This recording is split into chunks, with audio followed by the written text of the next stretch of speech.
I provided the thing again. What do you do? Okay, transfer. Yes.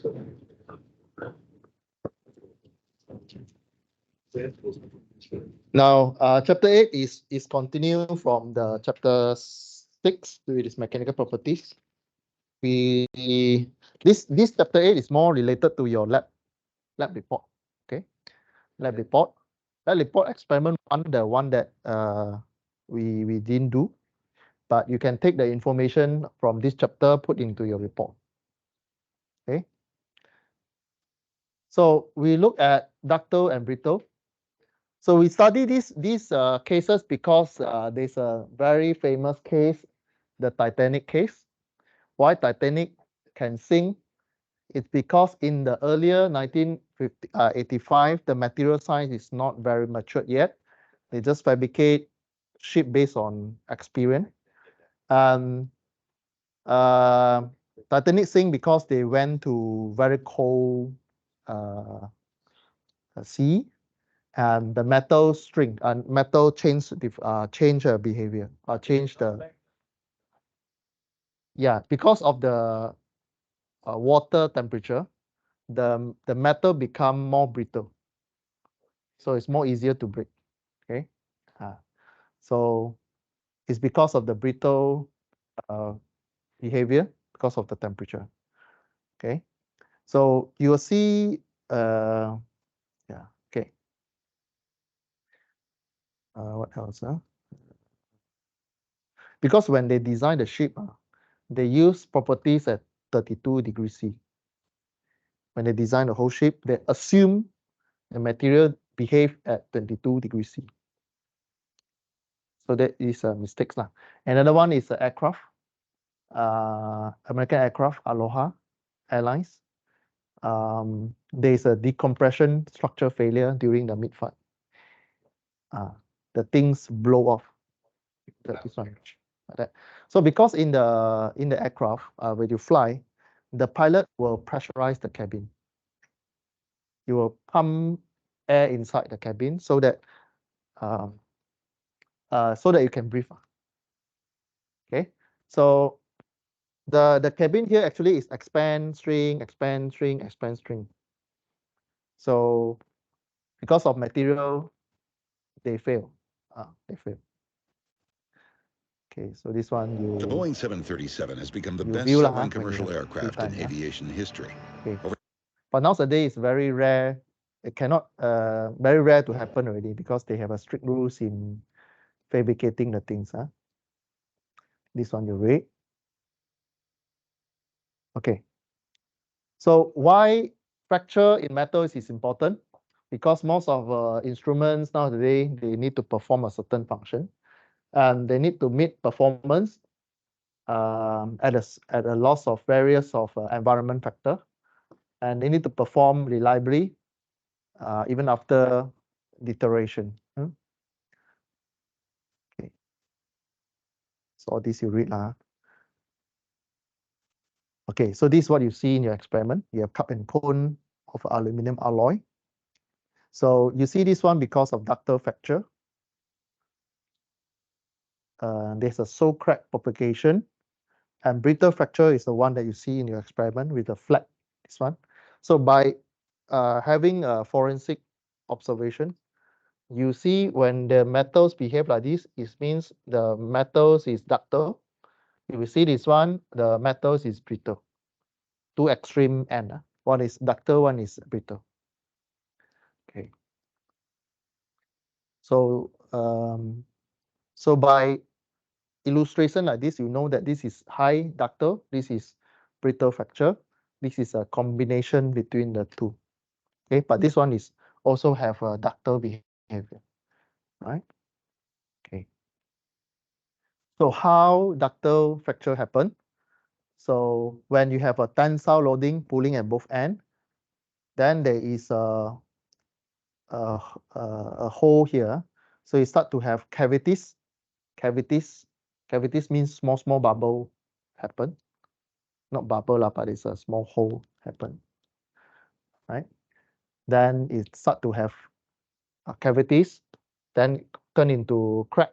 these small holes turn into big hole or crack. And the observation is always the direction of the crack is perpendicular to the direction of your pulling. 90-degree perpendicular. This one crack in this way, and you pull both ends, so it's perpendicular. Okay. Then when you have a cup and cone, the shear will have an angle there lah. Okay. Then if you look under microscope, you see something on the screen here.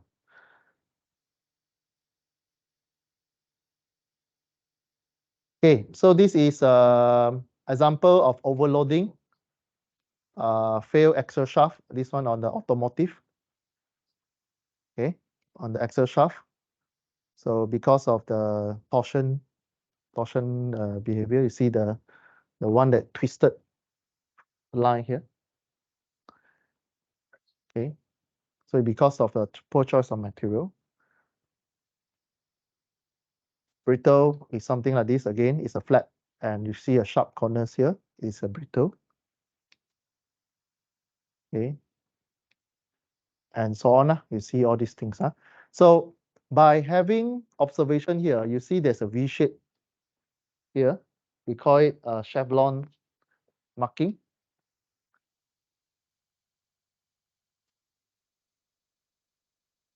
And you see that you can observe like how the fracture propagates. Okay. So you have see there's a source of the line here, means it's break from here.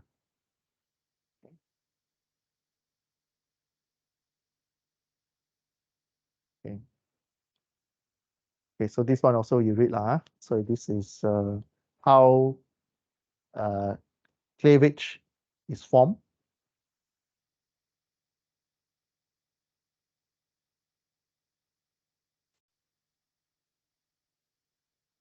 Okay, so this is 3 stages. Maybe you need to memorize a little bit. If the question asks you how brittle fracture happened, these 3 answer lah. Okay, so it dislocate along the slip plane, then microcrack happen, and then it propagates. Okay. Okay, this one also you read. Okay, now what is important is the stress concentration. So stress concentration is a critical area. Important is a critical area. Crack happen when it like to find sharp corners. So you have a ice hole here. So the parameter is 2a. Half of the sphere is a. So as you can see here, the graph, y-axis is stress. This x-axis is the location. So you can see that at the corner of the hole here, the stress is very high. On the hole here, stress very high compared to the side here. Side here is also have stress, but not a lot, because you're pulling like this. Here also have stress.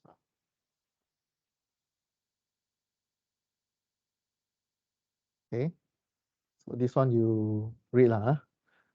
Okay, stress ratio is a failure point. Stress ratio is a failure point. So the rest you read. What I need to highlight here is the parameter that you use is the A. Don't use the full length. Use half of the size of the hole or the radius.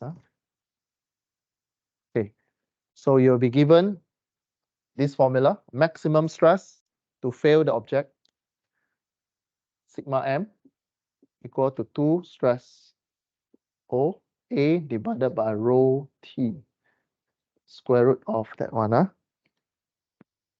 So this is to calculate maximum stress happen at the crack tip. You can calculate by this formula. Okay, so this rho is the radius of the curvature. What is this one? The radius of the curvature or radius of the hole. A is the length of the surface crack here or here. Don't use 2A. Use only half of the diameter.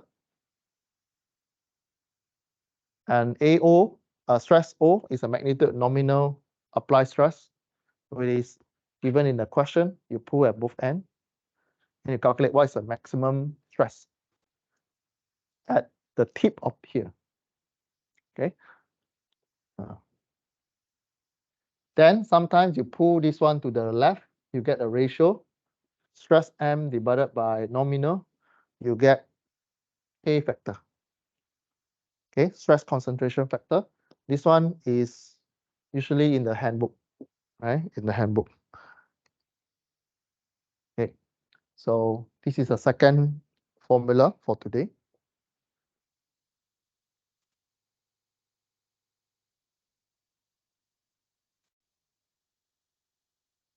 Okay, then the third equation. The third equation is for brittle materials. Brittle materials. How you know you need to use this formula? When the question give you diagram, a brittle diagram, failure diagram, you see a flat surface, you use this formula. If the question give you cup and cone failure diagram, you use this one. Oh no, this one is the top one is this diagram. But with the question mentioned you are having a brittle material, you use this one. This one is brittle material. You cannot use this one for brittle. Okay. Okay.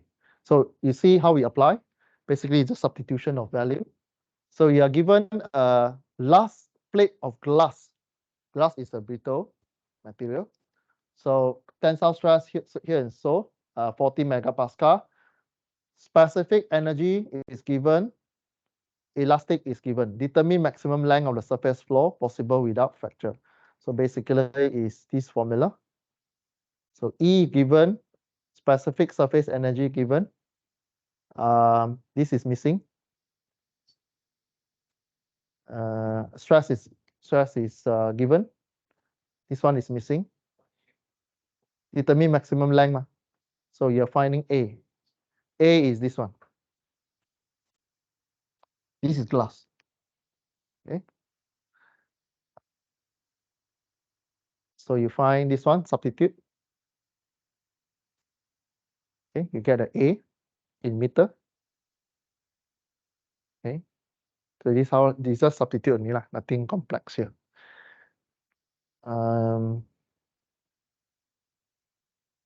Another one is this one is more on the design. So when you go out there, when you deal with the machine failure or something, look for the sharp corners. Look for the sharp corners. You don't want to remove sharp corners. They call it stress razor, especially here. So for example, this is a fail. This is a fail parts. A ring made of these metals, steel. So when it fail, you look at the cross section. You see there's a fan shape, and then it pointed to a one center. This is the stress razor. Okay, it fail from here, then the whole thing snaps. Okay. Okay, so this is the one that we should have. Let's see whether the machine already here. If not, then we just proceed lah. So we are now in a week 9. So your lab report need to submit week 12. So you still have a few weeks to prepare your lab report. Okay. Dynamic toughness or impact toughness is you use a hammer to hit the object. This is your sample, and the shape of the sample is already precast or pre-made. Right. So when you see a V shape, it's called choppy V-notch specimen, and then you swing it, and you collect the data. So choppy, you have a V shape. Okay, V shape. So you have isot and choppy. Choppy is with a V shape. EZOT also V-shaped, but is a vertical position. Vertical position, you knock from here.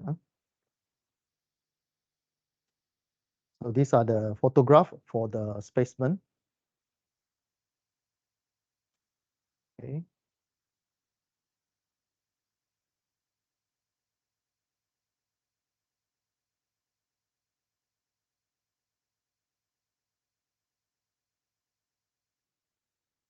Okay. So when you see this kind of energy versus temperature and the plot energy, or this is under the ductile to brittle transition temperature. Okay, this is for your info lah. This just for your info. Okay.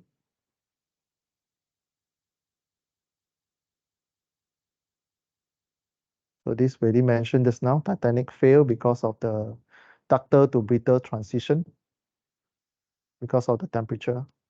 Okay. Okay. Then the next one is fracture toughness. So fracture toughness also we are using either is at the end or at the center of the sample. Okay, both also have a stress razor or stress concentrator. So it's either happen on the left, on the side or edge of the sample, or at the middle. Okay. So our experiment is doing A, right? You're doing A. Okay. So same. You have a tensile stress versus distance, and so on. Okay. How to read this graph? This is here. See the point here? The Z. This is here. Okay. So at the tip there, the stress is maximum, and nominal will be as you move further away from the crack, you have a lesser stress. Okay. So you have a few mode of opening or crack. So first one is the normal one. You peel it off like a duck mouth. You open like a duck mouth. Mode 1, opening tensile mode. Tensile mode means you pull both ends like a duck mouth.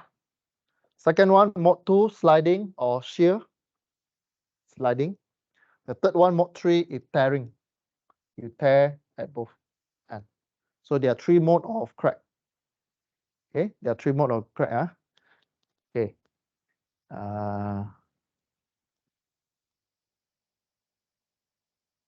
Okay. So beside the formula just now, another crack. This is when you have a mode 1 testing. Again, mode 1 testing is like a duck mouth. Mode 1 testing, you open both ends, and you need to draw this diagram when the questions mention mode 1 testing, internal crack, using 1 sample, so and so. But usually you'll be given. If not, the diagram is not given, you need to draw something like this. So there are 2 ways of crack, either at the side or at the center. It depends on question. But the same formula using, we use K1 is the stress concentrator. This one, the K value. It's a K, but in this case, K equal to Y, stress square root of pi A.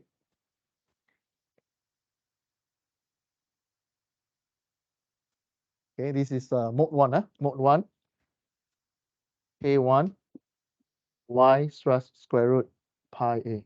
So this one also very direct kind of question. There's no loss of analysis, just substitute value. Okay. Another one is critical value. Same formula like just now. You change 1 to IC. IC means case 1, critical. Then your stress become failure stress.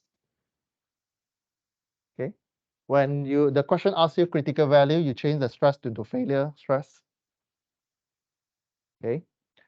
Unit of the K will be megapascal square root of meter. Why? This is constant. Y constant. Stress is megapascal. Square root pi constant. A is length, is in meter. So square root meter. Okay. So this is another one. KIC. This one you read lah. Means you find the specimen thickness and so on. This is how you prepare the sample, but we already did everything for you when it comes to lab. So this is your sample should look like. So there's a V shape and then there's a pre-cut depth here, which is the A from the locking hole.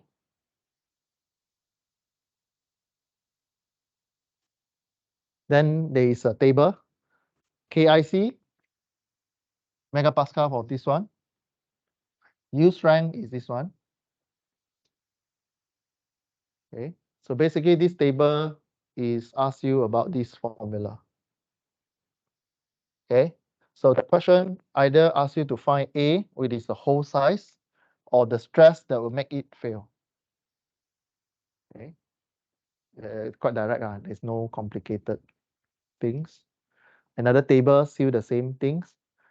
What I need to highlight is, yeah, okay, so same, but this one is at room temperature.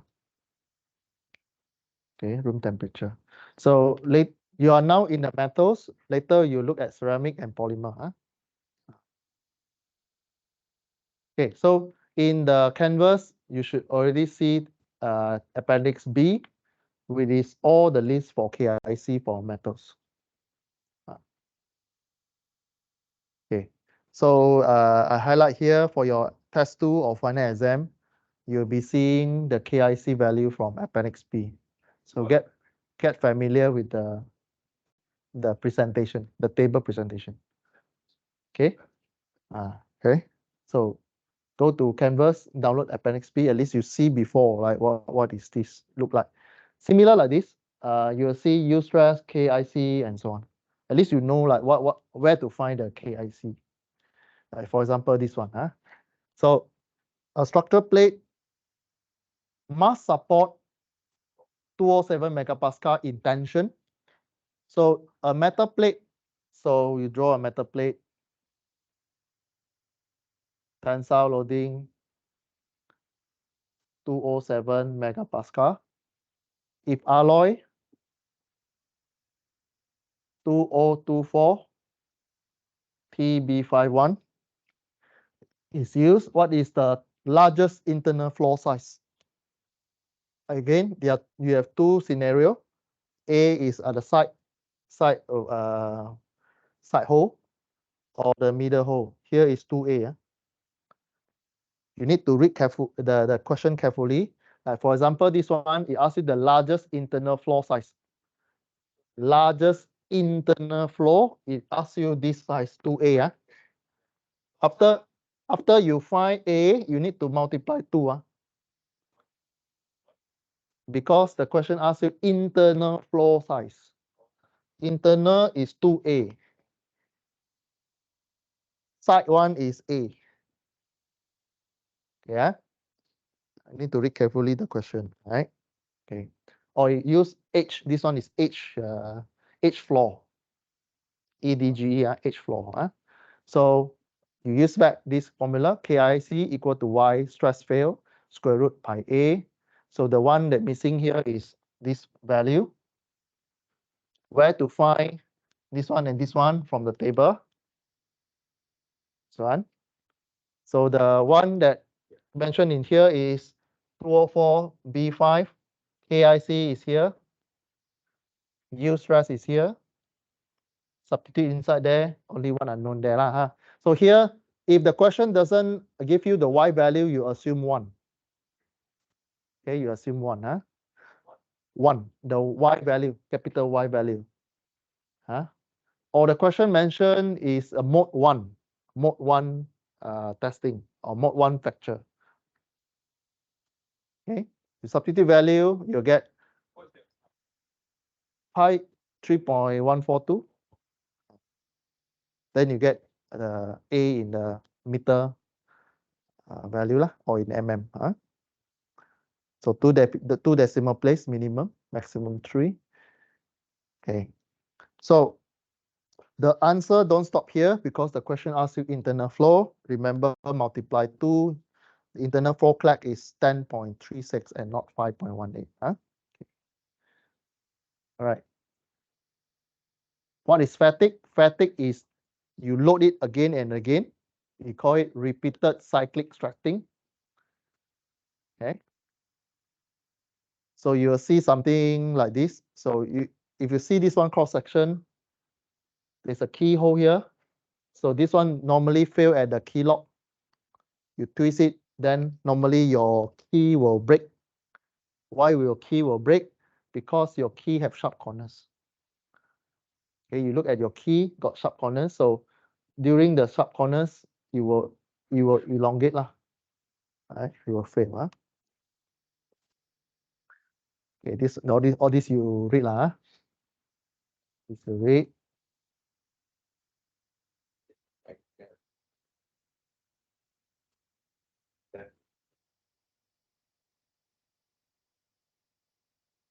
Okay. There are two surfaces during fatigue metals. You will see smooth surface and rough surface. Okay, smooth surface is due to rubbing. Rough surface due to fracture. If you break, you see rough fracture. If you have smooth surface, means there is a, like here, there is a connection between the two surfaces, like rubbing. When you rub, you get a smooth surface. All right. Now, if you look at the cross section here, you see a fan shape. So this one is a rough surface. You know that this is a brittle material, right? Brittle material, and it propagates like in this direction, right? And you see this one is very slow crack propagation. This one is very fast. Okay.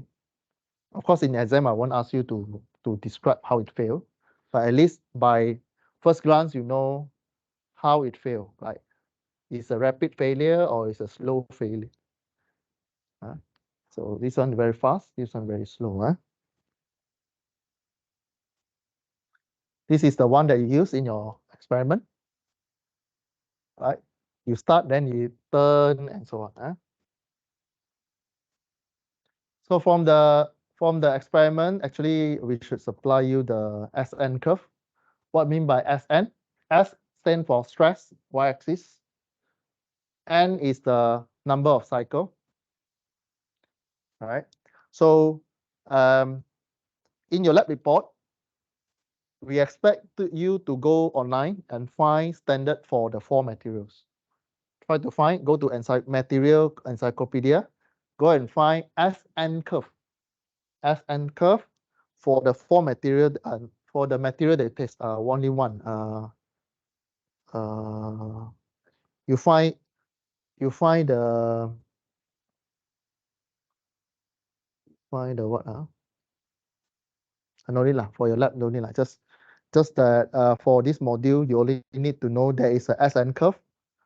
SN curve used for fatigue failure. Okay, that is more important. Fatigue failure.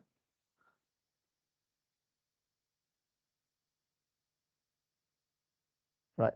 So on the SN curve, you will see the first decrease. This is the number of cycle increase. So you see this one, then it become flat. The flat is called knee with no decrease in fatigue strength as the number cycle increase. Right?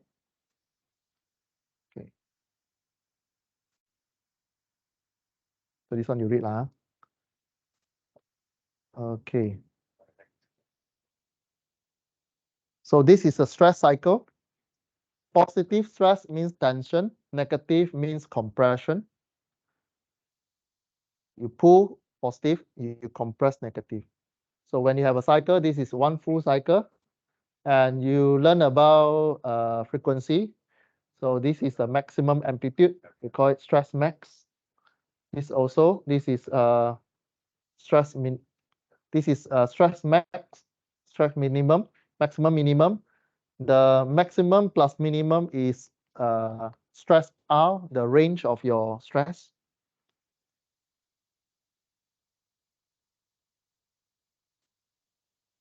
Okay, this one you read, huh? So when you see this one when you talk to civil guy, you see this one. This is the earthquake graph. You do like this. This is a earthquake cycle.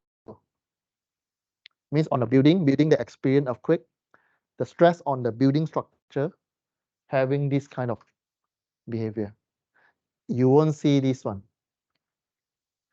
This one is on the sea structure.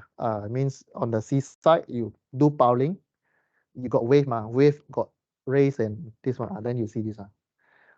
But this one, the sharp one, is an earthquake one. Okay. This one you read lah. Okay. So this one very simple. How to find mean? You take maximum plus minimum divide 2. How to find the range? Take maximum minus, you get positive. Minimum, you get negative. Okay, so maximum minus minimum, but you get minus positive. Okay, and stress amplitude is half of the cycle. Ratio is so and so, right? Okay, so this one also you read. Right, you read this one. So I go very fast. You read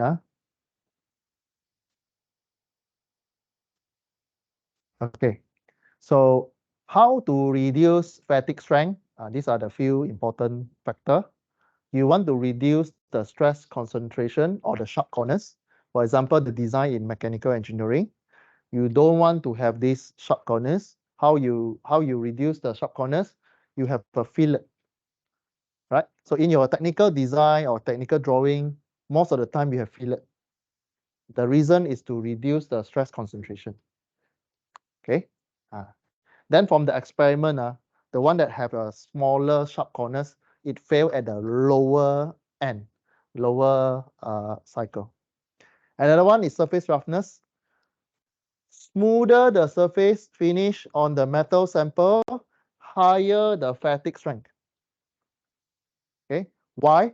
Because rough surface, if you zoom in, you have sharp corners on the rough surface. Okay. Surface condition. This one is on the surface condition. Surface condition here is more on the, do it have a surface hardening treatment? Do you have treatment? For example, all the gear, most of the gear, they have a surface treatment. All right. The rest you read. Okay, this one is the,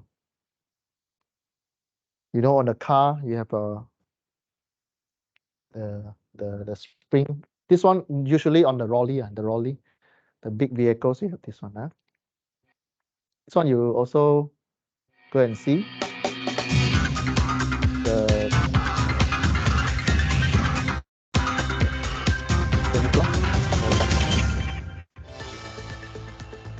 The critical area of a commercial vehicle spring under high load is its surface. Even minor flaws in the surface layer can create starting points for cracks.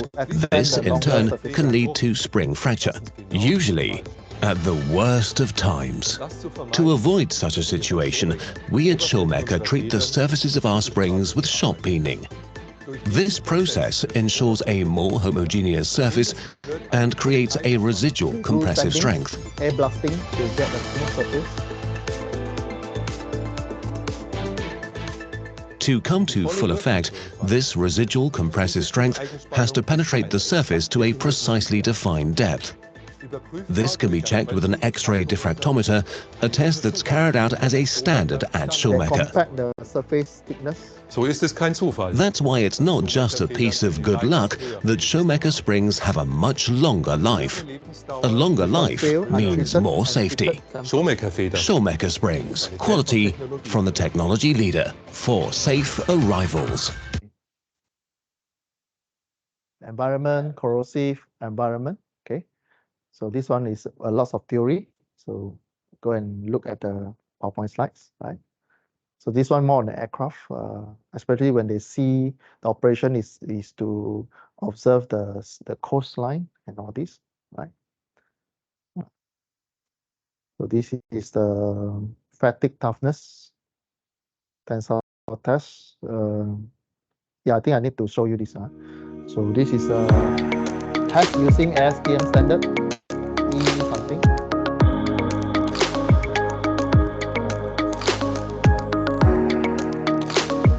So this is how they set up the sample.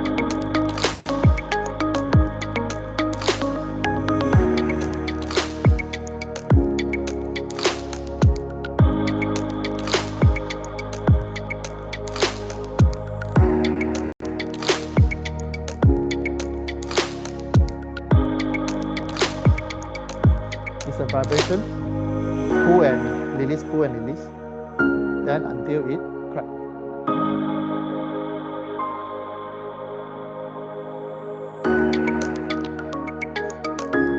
December will be crack.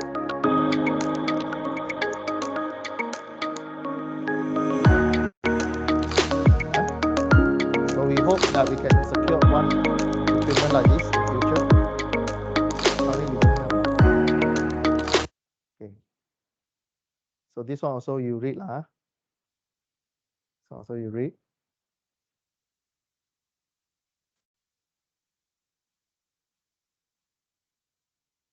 So the formula.